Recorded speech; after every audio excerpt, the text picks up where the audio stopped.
Hello everybody, this is Klotz from the CustomCast YouTube channel, shouting out custom StarCraft 2 maps that I particularly enjoyed. Today I have Storm of the Imperial Sanctum, also known as DotA in Space. So we're going to go over this real quickly. For those of you who don't know what DotA is, you control 5 hero units on a team and you try to kill the enemy base, this is the base, of the enemy 5 hero units, while killing them and getting gold and buying items and all this wonderful stuff. If you've never played Dota before, that's a shame. You should play Dota. What's wrong with you? But even if you haven't, I'll go briefly over this. So we've got these towers here. These are photon cannons for the Protoss side, and I believe it's spine crawlers. Yes, spine crawlers for the Zerg side. You can't see those right now. Or can you? So it's spine crawlers for the Zerg side, and we've got the enemy bases up here. Yeah, down in here, we've got different mobs that'll be in the jungle that you can kill for money while you're playing the game. The ultimate goal of the game is to kill this. You're trying to kill the enemy's main base. For the Zerg, it's the Nidus Worm, and I believe for Protoss, yeah, it's the robotics facility. Oh, no, I'm sorry, the Fleet Beacon, what am I thinking? But that's what you're trying to kill, ultimately. And once you kill that, you have won the game. It is rather difficult at this stage of development. There are quite a few heroes, though. It's an impressive amount of heroes for how early in development the map is. So I'll go ahead and start gameplay here. You can see how it goes. As far as I can tell, for you Dota players, there aren't that many straight Dota ports. Most of these heroes are original, which obviously makes the game that much more difficult. I'll go ahead and back up a second just so we can see the hero selection. We've got, as you can see, quite a few different heroes here.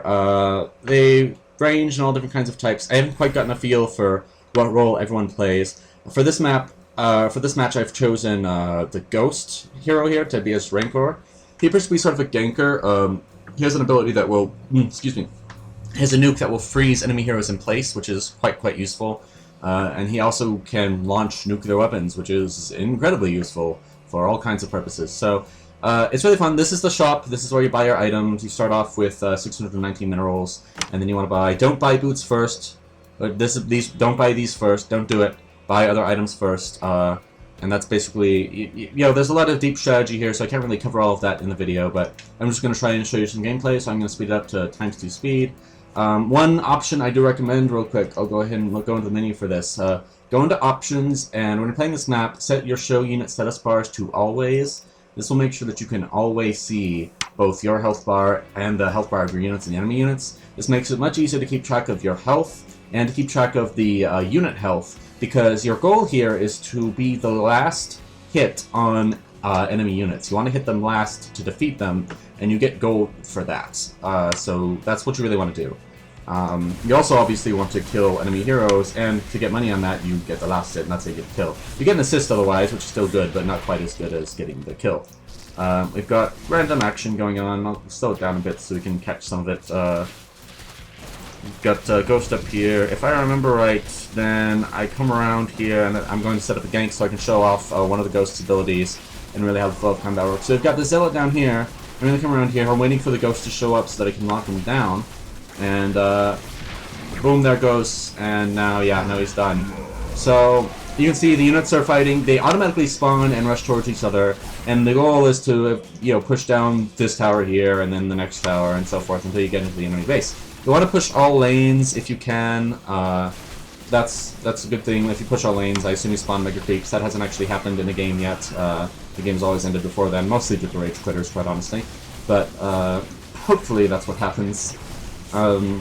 There's denies as well. You can auto-attack your own units, and when you do this, if you get the last hit on one of your own units, then that will deny them, keeping the enemy from getting any gold or experience from that creep.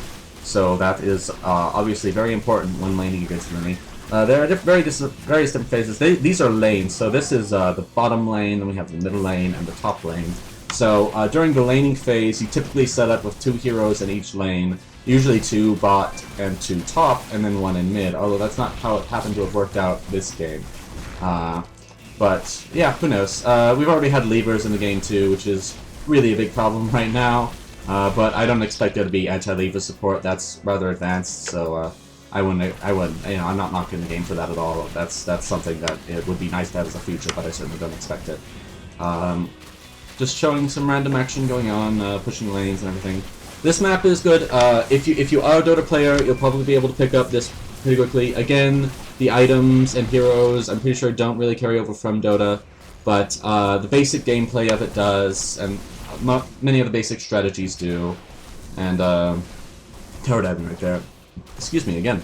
Many of the basic strategies will, and you'll find yourself comfortable. There is another game of this sort that I will make a mention of. It is called Epic, and that is also worth playing. However, I don't like it as much as this. That's not saying Epic is a bad map, though. It's just this map is styled much more directly after Dota, while Epic is styled more after League of Legends, which is a game that was inspired by Dota that came out recently. And Epic, I don't like it as much, but that's personal preference. Please try both and decide for yourself. Just a quick shout out for Epic, but yeah, this is Storm of the Imperial Sanctum, Sodus. Strongly recommend it. Give it a try whenever you can. Really fun. I'm gonna go ahead and fast forward here so we can get as much action in as we can. I'll get nukes eventually. I don't believe I used them correctly at all at first. I'm level... what level am I now? I'm level 4, yeah, no, I'm still 2 levels out. The way that getting skills works, right, you've got 4 skills, Q, W, E, and R, although they're not actually assigned to that in this game, but you've got your 4 skills, or... no, I don't think so. But you've got your 4 skills, and Sharpshoot, Radar, Field Poking, and Armageddon are my 4 skills. So you put points into these and level them up, and they get better as you level up. You have to put at least 1 point into them to even have access to them. So I've just unlocked Armageddon, which is my ultimate. That's what we call the 4th skill on a hero. And I'm going to go ahead and run forward and very badly use this ultimate. I don't know how it works right away. It's my first time using it. And there's some random nukes! Hooray! Alright, that's about it. Hope you enjoyed this. Hope it was tolerable in spite of all my mistakes. This is a fun game. I recommend trying it. Give support to this map and the general community behind it. I really want to see this map get further developed and see more and more heroes and items added. That's it. Lots out.